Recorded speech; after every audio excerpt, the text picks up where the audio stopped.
Hello everyone, my name is Khushboo Chaudhary and welcome to our channel Be Studyotic. आज के video में हम करने वाले एमपीएस 004 के कुछ इंपॉर्टेंट क्वेश्चंस का पार्ट 3, पार्ट 1 और पार्ट 2 ऑलरेडी चैनल पे अपलोड हो चुका है। तो अगर आपने नहीं देखा है तो जल्दी से जाके देख लीजिए। वीडियो को एंड तक देखिएगा। अच्छी लगे तो लाइक शेयर कमेंट करना बिल्कुल मत भूलिएगा और ऐसे वीडियोज़ के लिए हमारे चैनल को भी सब्सक्राइब करें। साथ ही आप हमारे साथ जुड़ सकते हैं टेलीग्राम चैनल पे, जहाँ पर आपको इन सभी वीडियोज़ के फ्री PDF अवेलेबल होंगे। तो चलिए वीडियो को स्टार्ट करते हैं। Question number 1.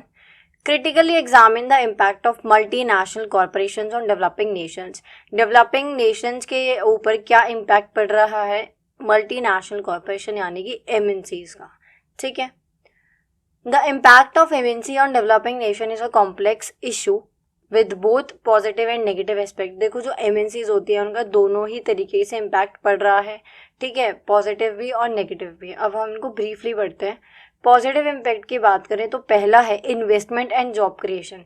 देखो जब भी जो MNC होती है वो कहीं सेटअप होती है तो वहाँ पे वो काफ़ी सारी जॉब अपॉर्चुनिटीज़ लेके आती है, राइट। एम्प्लॉयमेंट लेके आती है, लोगों को जॉब देती है और वहाँ पर वो क्या करती है, इन्वेस्टमेंट भी करती है ना। So MNC often bring in significant foreign direct investment FDI to developing countries which can stimulate economic growth and create employment opportunities for local population। जैसे कि क्या होता है, मान लो अगर आप जिस भी शहर में रह रहे हो वहाँ पे अगर MNC कोई आ रही है तो फिर उससे क्या होगा, जो लोकल पॉपुलेशन है उनके लिए बहुत सारी जॉब अपॉर्चुनिटीज़ आएंगी। साथ ही जो भी वो MNC इन्वेस्ट करती है उससे क्या होती है, हमारी इकोनॉमिक ग्रोथ स्टिमुलेट होती है, राइट। सेकेंड है टेक्नोलॉजी ट्रांसफ़र। देखो हो सकता है कि आप जहाँ पे रह रहे हो वहाँ पे पहले से इतनी टेक्नोलॉजी ना हो, लेकिन जो MNC है वो अपने साथ एडवांस टेक्नोलॉजी को लेकर आती है, उसको इंट्रोड्यूस करती है, जिससे क्या होगा, आपके पास भी अब एडवांस टेक्नोलॉजी होगी जो कि आपकी प्रोडक्टिविटी, एफिशिएंसी और कॉम्पिटिटिवनेस को बढ़ा देगी। सो टेक्नोलॉजी ट्रांसफ़र के अंदर देखते हैं MNC typically introduce advance technologies that may not have been previously available in the host country. This can enhance productivity, efficiency and competitiveness in local industries. Third देखते हैं infrastructure development. In some cases MNC invest in building infrastructure such as road, ports and utilities which can benefit not only their own operations but also the broader economy by improving transportation and communication network। देखो हो सकता है कि जहाँ पे भी MNC setup होने वाली है वहाँ का जो आसपास का एरिया हो वो कुछ अच्छा ना हो, या फिर वहाँ की जो रोड्स हैं वो अच्छी ना हो, है ना, आसपास कोई मार्केट एरिया ना हो। तो MNC क्या करती है, वो वहाँ पे भी इन्वेस्ट करती है, किस में, इंफ्रास्ट्रक्चर की डेवलपमेंट में। वो लोग किस में इन्वेस्ट करते हैं, बिल्डिंग इंफ्रास्ट्रक्चर में, जिससे कि वहाँ की रोड्स में, पोर्ट्स में और जो भी यूटिलिटीज़ है, जो भी बेसिक चीज़ होती है उन सब में। जिससे क्या होगा, ये सारी चीज़ें जब हो जाएंगी तो जो MNC है उनको तो बेनिफिट मिलेगा ही मिलेगा, लेकिन वो जो पूरा एरिया है उसके आसपास का जो भी एरिया है, या फिर हम उस पर्टिकुलर स्टेट की बात कर सकते हैं, तो वहाँ पे जो ट्रांसपोर्टेशन है वो इम्प्रूव होगा, है ना, कम्युनिकेशन नेटवर्क ज़्यादा अच्छा हो जाएगा वहाँ पे।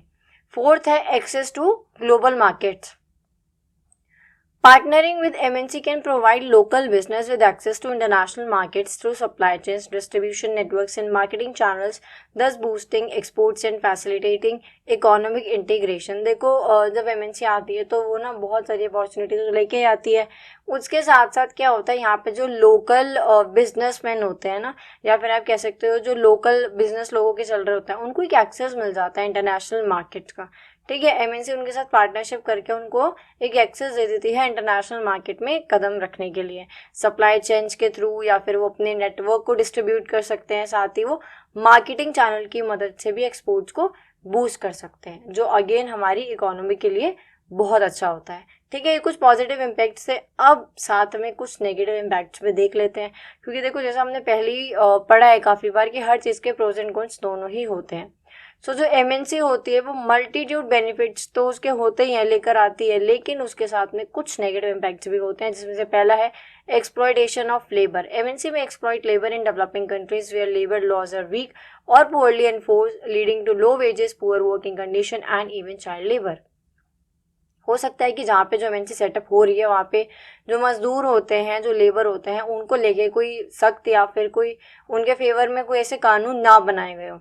तो यहाँ पे जो MNCs हैं वो लेबर्स को एक्सप्लॉइट भी कर सकती हैं। कैसे, उनसे ज़्यादा टाइम तक काम करा के, उनको लो वेजेस यानी कि कम दिहाड़ी दे के, मार पिटाई करके, या फिर उनको पुअर वर्किंग कंडीशंस में मतलब काम करवा के, उनको अच्छी कंडीशंस ना प्रोवाइड करा के, और साथ में ही चाइल्ड लेबर भी वहाँ पे करा सकती है। ठीक है, ये है एक नेगेटिव इम्पैक्ट। नेक्स्ट है एनवायरमेंटल डिग्रेडेशन। तो देखो जहाँ पे भी एमएनसी आ रही है, अगर अगेन वो एरिया अच्छा नहीं है तो एमएनसी वहाँ पे क्या करेगी, रोड्स बनवाएगी, है ना, उस एरिया को रहने लायक अच्छा बनाएगी। तो उससे क्या होगा, पोल्यूशन तो होगा ही होगा, साथ में डिफोरेस्टेशन भी होगा। क्योंकि भाई अगर किसी जगह पे आपको अपनी बिल्डिंग सेटअप करनी है तो वहाँ से आप सारे जितने भी मतलब सारे पेड़ वेड़ हैं वो सब कटवाओगे, है ना, जो भी छोटी मोटी इधर उधर की चीज़ें हैं वो मतलब सब कुछ हटवा के एकदम क्लीन रोड बनवाओगे, जिससे कि आप उसके ऊपर अपनी बिल्डिंग को बनवा सको। तो उससे क्या होता है, डिफोरेस्टेशन, पेड़ों की कटाई होती है। अगला है market domination. MNC with significant market power can dominate local markets and limiting consumer choice.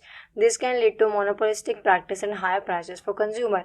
देखो मार्केट डोमिनेशन क्या होता है, कुछ ऐसा कि आपके घर के आसपास अगर छोटी मोटी दुकानें हैं, वहाँ पे कोई बहुत अच्छी बेकरी खुल जाए तो कहीं ना सब लोग उस बेकरी पे जाएंगे, क्योंकि उस बेकरी के पास ज़्यादा आइटम्स होंगे, है ना, अच्छे से लाइट वाइट लगा के और बढ़िया सी बेकरी खुल गई, सारी चीज़ें रख के, तो सब लोग वहाँ जाना पसंद करेंगे। तो उससे क्या होगा, वो बेकरी वाले को थोड़ा ना अपने आप में वो होता है ना, चौड़ आ जाती है कि मेरा ही राज है, तो वहाँ पे ना उसको फिर ये वाली फीलिंग आएगी, और एक टाइम आएगा कि वो चीज़ों के प्राइस बढ़ा देगा और लोगों को उससे लेना पड़ेगा। कुछ ऐसे ही होता है मार्केट डोमिनेशन में। जो एमएनसीज होती हैं वो लोकल मार्केट्स को डोमिनेट करती हैं, जो कंज्यूमर्स होते हैं उनकी चॉइस को लिमिट कर देते हैं, यानी कि सीमित कर देते हैं कि भाई ये चीज़ तो हमारे पास ही मिलेगी, तुम्हें आना पड़ेगा।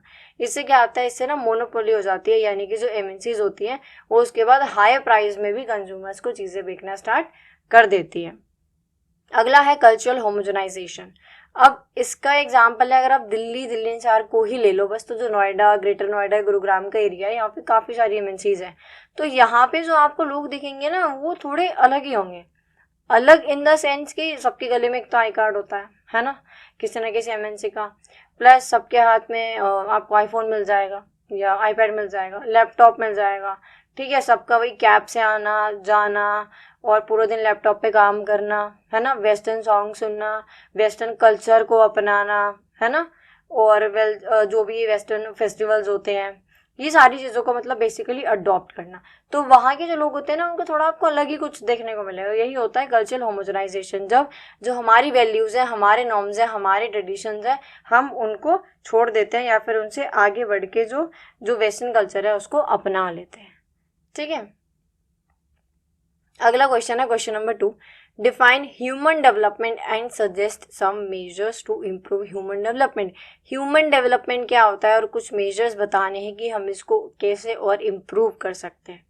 ठीक है, human development is the process of growth and change that takes place between birth and maturity. देखो जब आप पैदा होते हो ना, बर्थ से लेके और मैच्योरिटी तक, जब आप मैच्योर होते हो, जो भी आपके साथ चेंजेस होते हैं, जो भी पूरे ग्रोथ का प्रोसेस होता है, उस जब आप एक छोटे से बच्चे होते हो ना, बर्थ और अभी आप जो भी इसके बीच का प्रोसेस था, ये होता है human development.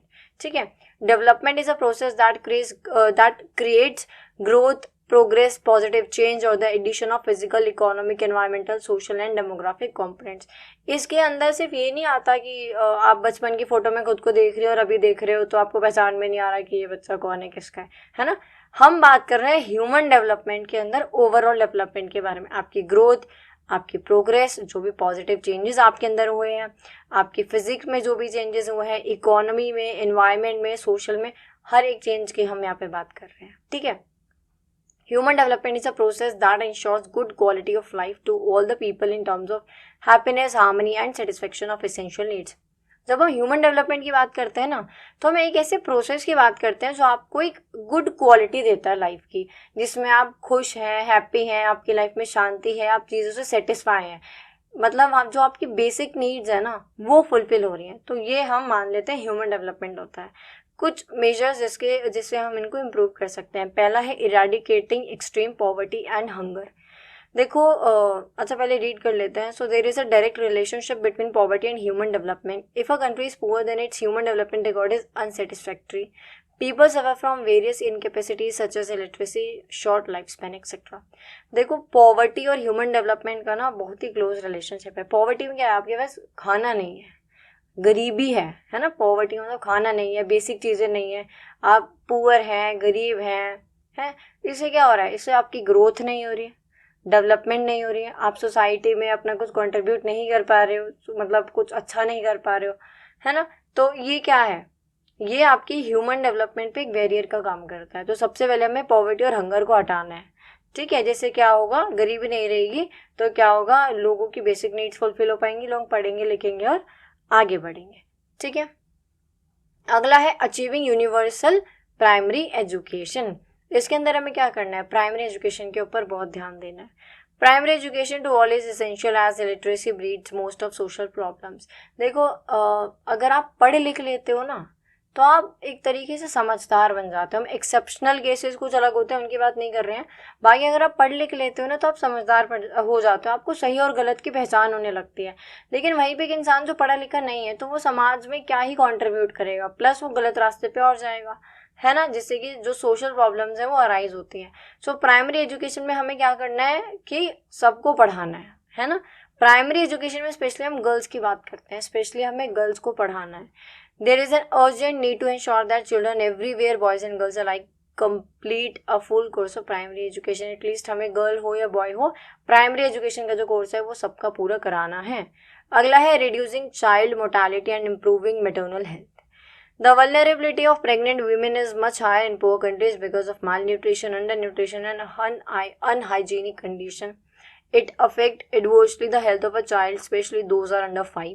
For reducing infant mortality rate, there is a need to improve the maternal health, particularly during pre and post pregnancy period. देखो क्या होता है कि जो आपने देखा है, जो झुग्गी झोपड़ी होती हैं या फिर रोड साइड जो लोग रह रहे होते हैं, वहाँ पे जो भी प्रेग्नेंट वुमेन्स होती हैं, खाना तो उनको ऐसा है नहीं कि 3 टाइम उनको मतलब अच्छी डाइट मिल रही है ना। तो काफ़ी अनहाइजीनिक कंडीशन में वो रहते हैं, पूरे दिन धूप में काम करते हैं, अगर बारिश आ गई तो वहाँ पानी भी भर जाएगा, कीड़े मकोड़े भी आ जाएंगे, है ना।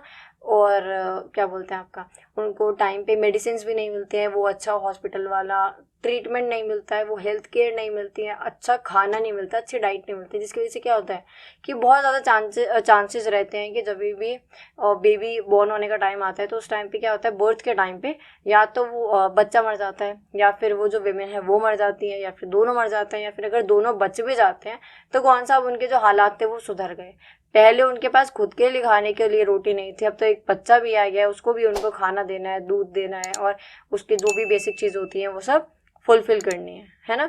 तो हमें क्या करना है, विमेंस को उनके न्यूट्रिशन के ऊपर ध्यान देना है, इसके साथ साथ उनको हाइजीन मतलब ऐसी कंडीशन में रखना है जो हाइजीनिक हो, है ना। और देखो स्पेशली जो 5 साल से कम के बच्चे होते हैं ना, उनको तो स्पेशली वो ध्यान रखना होता है, क्योंकि वही एक टाइम होता है कि अगर आपने तब बच्चे का ध्यान नहीं रखा तो क्या ही ह्यूमन डेवलपमेंट होगा, जब उसकी ग्रोथ ही नहीं हो पाएगी तो वो बच्चा बीमारियों का शिकार हो जाएगा।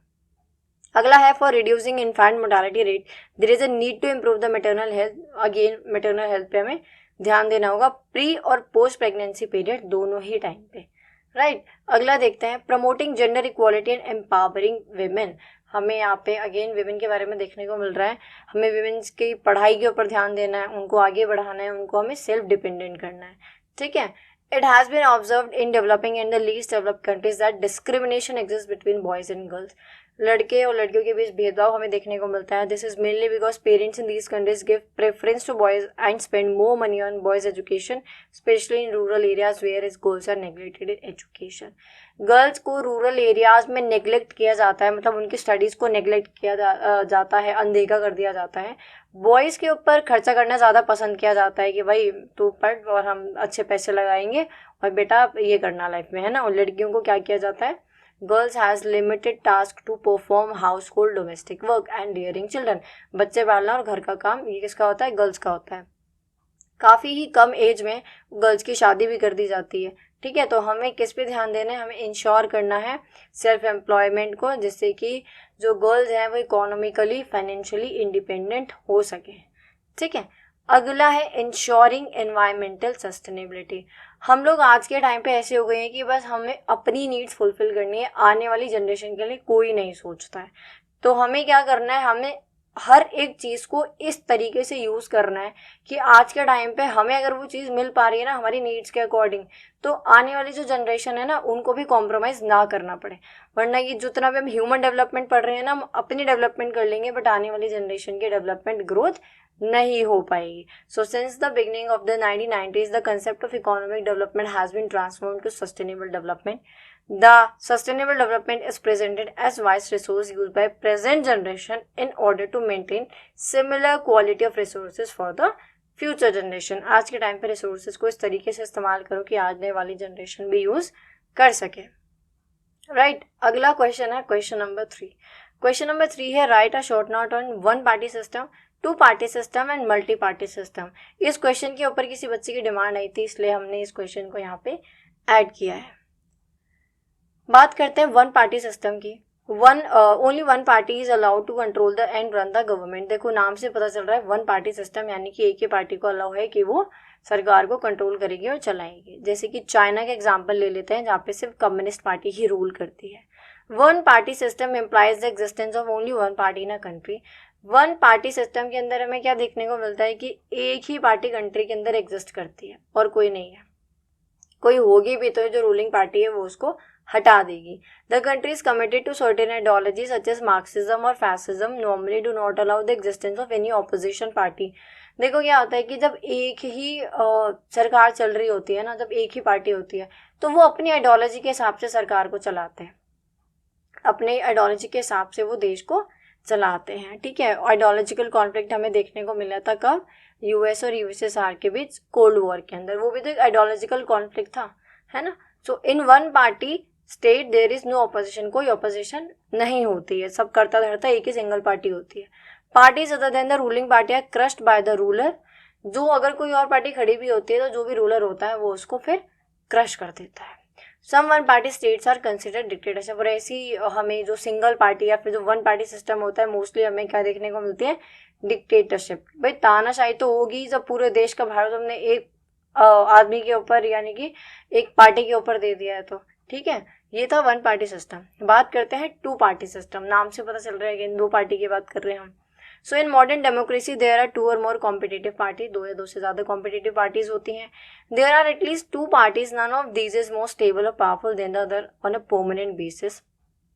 If one party remains in power for a very long period of time, then it becomes the dominant party system. अगर बहुत ज़्यादा लंबे समय तक एक ही पार्टी रहती है तो फिर उससे क्या होता है, एक डोमिनेंट पार्टी सिस्टम बन जाता है. If the two-party system, there is a constant in the two-party system, there is a constant competition between the two party for securing majority of popular votes and seats in the legislature. देखो यहाँ पे क्या होता है, दोनों party के बीच competition होता है, जिसको ज़्यादा सीटें मिल गई वो अपनी सरकार बना लेगा. Besides there may be one or more smaller parties also in the two-party system. यहाँ पे देखो काफ़ी ना छोटी छोटी पार्टीज भी होती हैं. किस काम आती हैं, गठबंधन के काम आती हैं. एग्जाम्पल है इसके ग्रेट ब्रिटेन, कनाडा, ऑस्ट्रेलिया और New Zealand. The two party system is said to be guarantee of success of democracy. Power shifts from one party to the other and yet stability is maintain. तो बोला जाता है कि to party system को अच्छा इसलिए माना जाता है क्योंकि यहाँ पे जो पावर है वो शिफ्ट होती रहती है वन पार्टी से लेके टू पार्टी तक. ठीक है, कोई एक यहाँ पे डिक्टेटरशिप नहीं रहती है. अगला है multi party system. There are several, नाम से पता चल रहा है बहुत सारी पार्टीज होने वाली है. So there are several countries that have developed a system of having many parties. Technically, the existence of three or more big parties may be described as multi-party system. जब तीन या उससे ज़्यादा पार्टी होती हैं तो वो क्या होता है, मल्टी-पार्टी सिस्टम होता है. In Europe, France, Italy and Switzerland are some of the example of this system. Example है इसके यूरोप, फ्रांस, इटली और स्विट्जरलैंड. बात करें अगर इंडिया की तो इंडिया में 40 से ज़्यादा पॉलिटिकल पार्टीज हैं, छोटी और बड़ी, जो कि लोकसभा के अंदर रिप्रेजेंट करती हैं, जो हमें वहाँ पे दिखती हैं. मल्टी पार्टी सिस्टम के अंदर तीन या तीन से ज़्यादा पार्टी होती हैं और ज़रूरत के टाइम पे वो एक साथ मिलकर कोalition की सरकार, गठबंधन की सरकार भी बना देती है. लेकिन ये जो गठबंधन की सरकार होती है ना, यहाँ पे कोई आइडियोलॉजी नहीं चल पाती. So as government generally adopt a common programme for governance as they do not have commitment to any one ideology. अब देखो बीजेपी, अगर हम इंडिया में बात कर लें, बीजेपी की एक अलग आइडियोलॉजी है, कांग्रेस की अलग है, आम आदमी पार्टी की अलग है. तो ये सब अगर एक साथ बाई चांस मिल भी जाते हैं, हालांकि ऐसा हो नहीं सकता, बट 1% अगर बीजेपी, कांग्रेस और ये सारी पार्टी आपस में मिल जाते हैं, गठबंधन की सरकार बना लेती है, तो ऐसा तो नहीं हो सकता ना किसी एक की आइडियोलॉजी चले, है ना. दूसरा वाला भी तो अपनी आइडियोलॉजी को बड़ा दिखाएगा. तो ये जो सरकारें होती है ना, स्टेबल नहीं होती है, क्योंकि यहाँ पे किसी एक की आइडियोलॉजी नहीं चलती है, सबकी चलती है, तो थोड़ी सी ना वो खिचड़ी हो जाती है. ठीक है. So in general election voters have a wide choice of candidate. लेकिन इसके अंदर एक अच्छी चीज़ होती है कि वो जो वोटर्स होते हैं, हम लोगों के पास काफ़ी वाइड चॉइस होती है कि हमें चिमटा, झाड़ू, बेलन, जिसको वोट देना है हम वोट दे सकते हैं, है ना, काफ़ी सारी चॉइस होती है हमारे पास। The multi party system may not be able to provide the stability provide नहीं करती है। अगेन गठबंधन की सरकार में कब कौन पीछे हटता है हमें नहीं पता। Yet the competitive nature of several party enable to efficient functioning of democratic government. अगला क्वेश्चन की बात करते हैं, question number 4। Define federalism as an approach for the power sharing. चलिए देखते हैं आंसर को। Federalism is a system of government in which the power is divided between a central authority and various constituent units of the country. Federalism का मतलब होता है एक ऐसा सिस्टम, एक ऐसी फॉर्म ऑफ गवर्नमेंट जहाँ पे क्या होता है, जो पावर होती है वो सेंट्रल और स्टेट के बीच में बटी होती है। जैसे इंडिया के अंदर भी हम बात कर लें, ठीक है। Usually a federation has 2 level of government, 2 level होते हैं सरकार के। One is the government for the entire country that is usually responsible for a few subject of common national interest. एक होती है जो आपकी एंटायर कंट्री, पूरे देश के लिए सरकार बनती है, जो कि कुछ कॉमन नेशनल इंटरेस्ट के ऊपर काम करती है। जो दूसरी होती है वो स्टेट लेवल पे काम करती है। The other are government at the level of province or state that look after much of the day-to-day administering of the state। ठीक है, जो डे टू डे स्टेट के काम, स्टेट के जो भी काम होते हैं ना, उन पे कौन काम करता है, जो स्टेट की सरकार होती है। और देश के जितने भी फैसले होते हैं, जो भी काम होता है, वो जो सेंटर में हमारी सरकार बैठी हुई है वो। दोनों के अपने पास कुछ पावर्स होती हैं, दोनों की रिस्पॉन्सिबिलिटीज होती हैं, जो कि इंडिपेंडेंटली अपने काम को एंजॉय करती हैं। The federal system thus has dual objectives to safeguard and promote unity of the country while at the same time accommodate regional diversity। अब यहाँ पे एक चीज़ देखो, राजस्थान की सरकार है तो वो फैसला लेगी ऐसा जो सिर्फ राजस्थान के लोगों के लिए। वहाँ का कल्चर अलग, ट्रेडिशन अलग, बोली अलग, रहना खाना पीना सब अलग। केरल की बात करें वहाँ सब अलग, मणिपुर की बात करें वहाँ सब अलग। तो ये जो स्टेट के जो ये सरकार होती है ना, ये एक स्टेट के लिए काम करती है। लेकिन सबको एक साथ रखना, इतनी डाइवर्सिटी होने के बाद भी यूनिटी, एकता बनाए रखना, ये किसका काम होता है? ये होता है जो गवर्नमेंट है, जो कि सेंटर में बैठी हुई है ना। वो क्या करती है? देश की यूनिटी को प्रमोट करती है, उसको सेफगार्ड प्रोवाइड करती है। Therefore, two aspects are crucial for the institution and practice of federalism. Government at different levels should agree to some rule of power sharing। यहाँ पे पावर का बंटवारा होता है दोनों के बीच में, अलग अलग लेवल पे। They should also trust that each would abide by it's part of agreement. दोनों को ही एक दूसरे के ऊपर भरोसा करना पड़ता है, भरोसा करना होता है बल्कि, कि जो एग्रीमेंट है उससे वो बाहर ना जाए। An ideal federal system has both aspects, mutual trust and agreement to live together. देखो आइडियल फेडरल सिस्टम क्या होता है? जिसमें जो दोनों ही सरकारें हैं, सेंटर की और स्टेट की, ठीक है, यूनियन और स्टेट की, इनके बीच में म्यूचुअल ट्रस्ट रहे, जिससे कि ये एक दूसरे से साझा करके सारी जो फैसले हैं वो ले, काम को अच्छे से करें, क्योंकि मेन मोटिव तो देश को चलाना है ना, ठीक है। और अगला होता है कि एक साथ रहें, इस चीज़ का एग्रीमेंट। क्योंकि अगर स्टेट और सेंटर ही हमेशा लड़ाई करता रहेगा तो लोगों का भला कौन करेगा, है ना। अगला हम देखते हैं यूनियन लिस्ट। इंडिया की अगर हम बात करें, स्पेशली जो यूनियन लिस्ट है, कुछ सब्जेक्ट हैं जिसके ऊपर ये काम करती है। तो यूनियन लिस्ट इंक्लूड जो सेंटर के काम है, ठीक है। Union list include subject of national importance such as defence of the country, foreign affair, banking, communication, currency. ये जो भी चीज़ें हम यहाँ पे देख रहे हैं ना, कंट्री की डिफेंस की बात हो, फॉरेन अफेयर्स हो, बैंकिंग हो, कम्युनिकेशन, करेंसी, ये सारे जो मुद्दे हैं ये है यूनियन के, सेंटर की गवर्नमेंट देखती है इसको। They are include in the list because we need a uniform policy on these matters throughout the country. Union की लिस्ट में इसलिए क्योंकि हम इनके लिए यूनिफॉर्म पॉलिसी चाहिए होती है, जो कि पूरे देश में होती है। करेंसी में अगर कुछ बदलाव होगा तो वो पूरे देश के लिए होगा, किसी एक स्टेट के लिए नहीं होगा। फॉरेन अफेयर्स की बात करेंगे तो पूरे देश के लिए जरूरी होगी, किसी एक स्टेट के लिए नहीं होगी। The union government alone can make law relating to the subject mentioned in the union list। और ये जो भी हमने देखी हैं चीज़ें यहाँ पे, जो भी ये बैंकिंग है, कम्युनिकेशन है, करेंसी है, सब पे जो यूनियन गवर्नमेंट है वो अकेले ही कानून बना लेती है। अगला है state list. Contain subject of state and local importance. नाम से पता चलता है स्टेट लिस्ट है तो जो भी स्टेट के काम होंगे वो ये देखेगी, such as police, trade, commerce, agriculture and irrigation. यहाँ पे जो स्टेट की गवर्नमेंट है वो अकेले से ही जो भी लॉज होते हैं, पॉलिसीज होती हैं स्टेट के लिए, वो बना लेती है, ठीक है। अब आती है कंकरेंट लिस्ट, जिसमें जो कि क्या होती है, स्टेट और यूनियन दोनों को एक साथ मिलाती है। इसके अंदर क्या होता है, ऐसे टॉपिक्स, ऐसे सब्जेक्ट्स होते हैं जिन पे यूनियन और स्टेट दोनों एक साथ काम करते हैं। Concurrent list include subject of common interest to both the union government as well as the state government, such as education, forest, trade, union, marriage, adoption and succession. Both the union as well as the state government can make laws on the subject mentioned in this list. Concurrent list के अंदर जो भी आपको ये चीज़ें देखने को मिल रही हैं, इसके ऊपर स्टेट और यूनियन दोनों ही मिलके क्या करते हैं, फैसला लेते हैं, पॉलिसीज बनाते हैं. ठीक है. So that's all for today guys. I hope आपको वीडियो अच्छी लगी होगी और अपने लाइक भी कर दिया होगा, अच्छा सा कमेंट भी कर दिया होगा और वीडियो को शेयर भी कर दिया होगा. मिलते हैं अगली वीडियो में. Till then be Studyotic and best of luck for your exam.